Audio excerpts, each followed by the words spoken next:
Hello आप सभी लोगों को गुड इवनिंग। और जैसा कि मैंने आपसे कहा था, वादा किया था कि मैं आपको सुपर टेट 2021 की तैयारी कराऊंगा, उसी के लिए मैं वीडियो बना रहा हूँ। और थोड़ा सा चीज़ें ये हो जाती हैं कि क्या मुझे टाइम नहीं मिल पाता, ठीक है। तो टाइम की थोड़ी शॉर्टेज होती है क्योंकि गवर्नमेंट एम्प्लॉय हूँ और कोचिंग भी रन होती है मेरी, तो इसके कारण टाइम नहीं मिल पाता है। तो लेकिन फिर भी मैंने आप लोगों के लिए टाइम निकाला है और आप लोगों की तैयारी मैं अच्छे से कराऊंगा। आपको प्रॉपर वे में रोज रोज वीडियोस साइंस के हैं, मैथ के हैं, जियोग्राफी, हिस्ट्री के मिलते रहेंगे, साथ में पीडीएफ नोट्स मिलेंगे और उसके क्वेश्चन आंसर मिलेंगे, ठीक है। तो आइए चलते हैं हम आज अपने पहले टॉपिक की ओर, जिससे काफी क्वेश्चंस आते हैं। एक क्वेश्चन सुपर टेट 2019 में आया था, ठीक है। और ये क्वेश्चन जो है टीईटी 2019 में साइंस ग्रुप में आया था, ठीक। तो ये परीक्षा की दृष्टि से चीजें जो है भौतिक मात्रक बहुत ही इम्पोर्टेंट है, महत्वपूर्ण है, ठीक है। आइए चलते हैं, देखते हैं इन्हें, ठीक। तो जैसा कि ये लिखा हुआ है, ये जो सिंबल होता है ये है माइक्रोन का सिंबल। ये सिंबल है माइक्रोन का, ठीक। ऐसे इसमें पूछते हैं, इसके दो तरीके हैं पूछने के। एक तो ये पूछ देगा कि ये सिंबल दे देगा या माइक्रोमीटर, 1 माइक्रोमीटर, 1 माइक्रोमीटर में कितने मीटर्स होते हैं, चार ऑप्शन दिए होंगे आपको, ठीक है। तो पहले चलो पढ़ लेते हैं इनको। एक माइक्रोमीटर में 10⁻⁶ मीटर होते हैं, ठीक। 1 micrometre is equal to 10⁻⁶ metre. फिर आता है नैनोमीटर, उसका सिंबल ये होता है। और 1 नैनोमीटर में 10⁹ मीटर होते हैं, ओके। फिर देखिए, फिर आती है बात एंगस्ट्रॉन की। एंगस्ट्रॉन का सिंबल, कभी कभी क्या करते हैं कि ये इसका नाम न देकर सीधे सिंबल देते हैं और आपसे क्वेश्चन पुट अप कर देते हैं, ठीक। तो 1 एंगस्ट्रॉन बराबर होता है 10⁻⁻ मीटर के। और इसी एंगस्ट्रॉन का प्रयोग किया जाता है परमाणु की त्रिज्या नापने के लिए, ठीक है। जैसा कि आप जानते हैं कि प्रत्येक चीज जो है वो परमाणु से मिलकर बनी होती है, और परमाणु के अंदर ये परमाणु है हमारा, ठीक।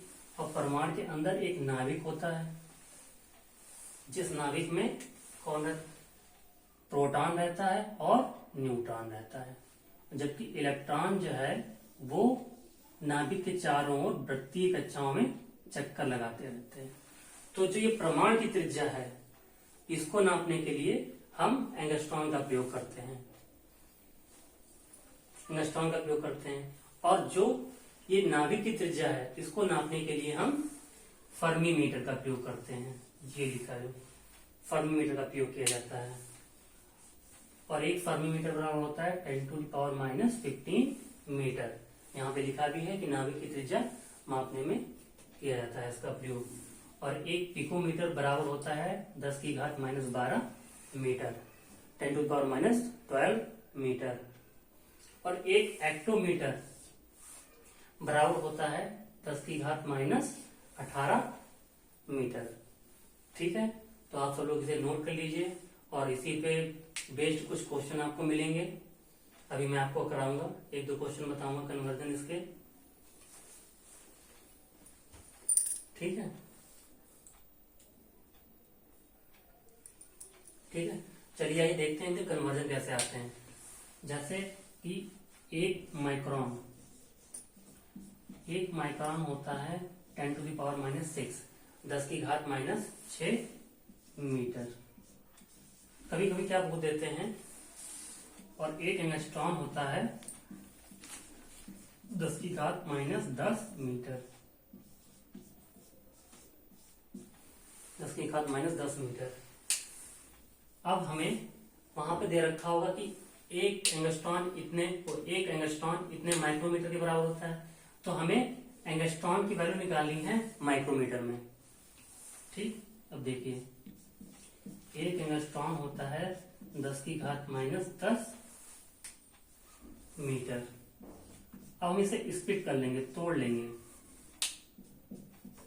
10 की घात -4 इंटू 10 की घात -6 मीटर। क्यों? क्योंकि जो गुणे में घातें होती हैं वो जुड़ जाती हैं, और यहाँ पे -4 है और -6 है, तो माइनस माइनस जुड़ जाएगा, तो -10 हो जाएगा।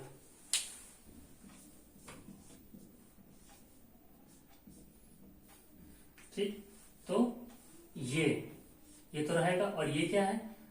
10 की घात -6 मीटर। ये क्या बताया था हमने आपको? किसे क्या लिख सकते हैं हम? ए माइक्रोन। ठीक, तो ये हो जाएगा 10 की घात -4 माइक्रोमीटर। तो हमारा ये जो ऑप्शन है वो करेक्ट होगा। ठीक, आइए चलते हैं दूसरे कन्वर्जन की तरफ।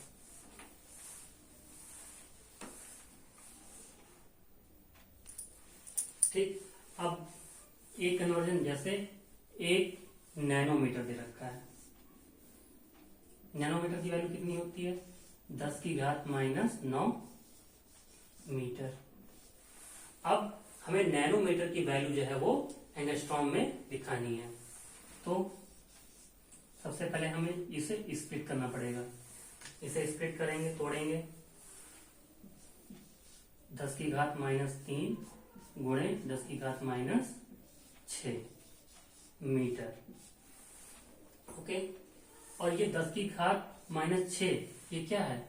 1 माइक्रोन। तो 1 नैनोमीटर इक्वल टू 10⁻³ माइक्रोन, या 1 नैनोमीटर बराबर 10 की घात -3 माइक्रोन मीटर।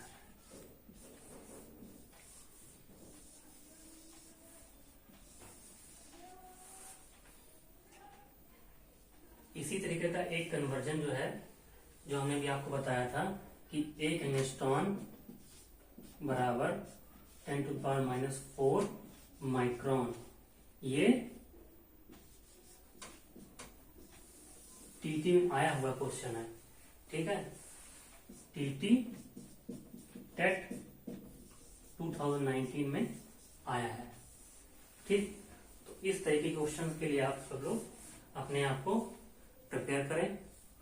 ठीक, और इसी की पीडीएफ आपको मिल जाएगी, क्वेश्चंस मिल जाएंगे, आप उनको सॉल्व करें। कुछ अगर ना समझ में आए तो हमें कमेंट कीजिए। ओके।